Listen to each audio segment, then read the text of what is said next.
Living and coping with a form of skin cancer or a peanut allergy may not seem to fit in the same category, however are both equally life-threatening. Skin cancer, an uncontrolled growth of abnormal skin cells that occur when unrepaired DNA damage to skin cells triggers mutations or genetic defects. 2 in 3 Australians will be diagnosed with skin cancer by the age of 70. Around 2,000 Australians die from skin cancer each year. Peanut allergy, an allergic reaction to peanuts. The leading cause of death from food allergy in the US and other Western nations. Affects 3 in 100 children. This is Mary. Mary's oldest child has recently been diagnosed with skin cancer. Mary will explain how herself, her child, and their family dealt with the news and what the psychological impacts were. This is Jane. Jane's oldest child was diagnosed with a severe peanut allergy at a very young age. Jane too will explain how herself, her child, and their family dealt with this over time. Let's hear from Mary first. Can you explain how you and your daughter are coping with the diagnosis of skin cancer? When Amy was first diagnosed, it took a long time for the full weight and seriousness of the condition to hit me.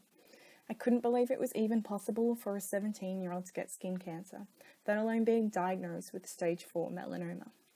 We went to our local GP to check out why Amy was getting regular headaches. My thought was that she was just going to be told to stop using her laptop and TV so much, or the worst case scenario, having to get glasses. Later being told that the tiny mole on the back of her neck was cancerous and had spread into her brain was beyond words. Consulting with an array of specialists within Amy's medical team helped my family and I to make a plan regarding possible treatment. The dermatologist, surgeon, and radiation therapist strategy for taking action towards a possible cure or prolonging of Amy's life was one of the major coping measures I used. Focusing on the positive prospect of her future made facing a new day that little bit easier. Throughout Amy's treatment, the support of my family and friends was above and beyond anything I could ever have imagined. My husband and I have another 3 children, all under the age of 15, so having friends dropping them to and from school is an absolute gift. I've had to quit my job so I can be with Amy full-time now and when she comes home. It's been 2 weeks since her brain surgery and the doctors say it may be 6 to 12 months before she will fully recover. That is hoping that they've removed all of the cancer. One of the hardest things I've faced throughout this ordeal is keeping not only Amy but the rest of my children positive, despite the high possibility she may not live long enough to see her 18th birthday in 2 months. Being honest with myself and my family while still staying positive some days is beyond me. I recently went and saw a counsellor who made me aware that there are support groups in my community for families who have experienced similar circumstances. I'm hoping this might give me the added courage and power I need to keep being strong for my family. Thanks, Mary. Jane, your child has a severe peanut allergy. Is how you cope with that different to how Mary described? Just as Mary would for her child, I do need to create a safe place for my eldest child, Nick, who recently turned 13. In my situation, we need to exclude nuts completely from all environments, including in our home. When in public environments such as restaurants, I'm required to adapt to a number of strategies, including directly supervising Nick, exercising vigilance over the content of food and presence of nuts, and educate others about the risk. In addition, there may be considerable disruption in Nick's daily activities and impairment in family or social interactions, as we may restrict him from being involved in situations such as birthday parties, school lunches, and school excursions, minimizing contamination. This can result in him feeling excluded from his friends, restricted from school activities, leaving him feeling isolated from school peers.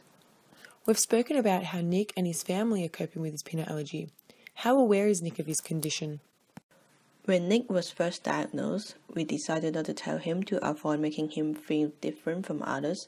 As he got older, he has had to become aware, eventually developing mutual patterns and becoming able to fully understand his health condition. Are there any available treatments? The avoidance of allergen is the only effective treatment so far. In addition, all children living with peanut allergy should carry their auto-injector at all times and ensure that the child themselves or their carer know how to operate the injector. Thank you for sharing that. We have psychological experts further discussing the personal and social impacts by both illnesses. The social role of an affected person from a social psychologist's perspective is that the concept of life-threatening illnesses of any sort is often treated as taboo. This is likely to be partly because those who are not directly affected don't know how to deal with it and believe that it simply takes too much effort to do so. While a peanut allergy and a skin cancer differ greatly as illnesses, the effect they have on quality of life from a psychological point of view is quite similar. Impacted individuals and their families experience some forms of social separation and increased levels of stress and anxiety.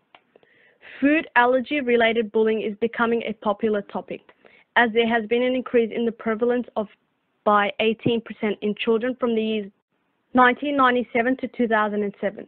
Bullying is a serious issue in cases of food allergies because a bully can not only cause psychological damage but can also use the allergen as a weapon to cause physical harm. Bullies victimize their children because the child is alienated due to having to deal with this daily struggle of managing their medicine and diet. Skin cancer not only alters family relationships but also has social consequences. The fabric of society and attitudes of others intensify the problems of having a child with skin cancer. From a purely psychological reasoning, its impact is similar to an allergy in the sense that the ability to participate in activities for those affected becomes suddenly reduced. Research indicates the inability to maintain social life and emotional distress were amongst the highest things affecting their quality of life. And unlike an allergy, where an injection can be used to help ensure more safety from the illness, there is no comparative item available to those as help to better manage skin cancer. As Jane mentioned, using auto-injector as a possible treatment, other research supports this, discussing how they help elevate some of the stresses related to an allergy and thus slightly increasing the day-to-day quality of life for the affected person. As Mary said briefly before, coping with a life-threatening illness is a stressful experience. Research indicated mothers like Jane, often being the primary caregiver of a child with an allergy, feeling the most amount of stress and anxiety comparative to fathers and siblings.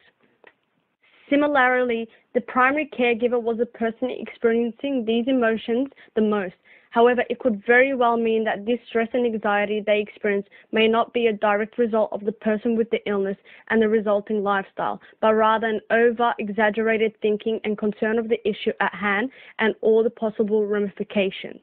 While there are many elements to consider, what I think is most important is that we understand not just the primary effects of these illnesses, but their secondary effects, and just how family and friends are affected, not just emotionally, but the long-lasting psychological effects. In light of all of this information, I think it is important for us to understand what it is like to be with someone who is dying. Let's see what Mr. Nasser from the Life-Threatening Illness Unit has to say. Being with someone who's dying from a life-threatening condition, such as peanut allergy and skin cancer, can be emotionally challenging, placing responsibility and pressure on those around them. Both conditions differ in terms of how people react and understand them. For someone who has died from peanut allergy, it can be shocking and devastating for their loved ones, as it is very rare and sudden, particularly those parents who are vigilant and follow a specific dietary plan. Being with someone who is dying from skin cancer is shocking, however there can be more time to mentally prepare, accept and come to terms with. Both conditions differ in their severity. However, a result of this from either condition is just as distressing and difficult to deal with. The final question goes back to Mary and Jane. After experiencing your child having a life-threatening illness, what are your personal reflections and recommendations for the next generation in terms of how they can deal with it themselves? Yes, I feel this is a very important aspect. Wearing sunscreen daily, getting regular doctor checkups on moles, and understanding the serious impacts of solariums and excessive exposure to the sun are definitely risk factors everyone needs to be aware of. I would never wish my family's recent experience on anyone, particularly when you can take simple measures to avoid it.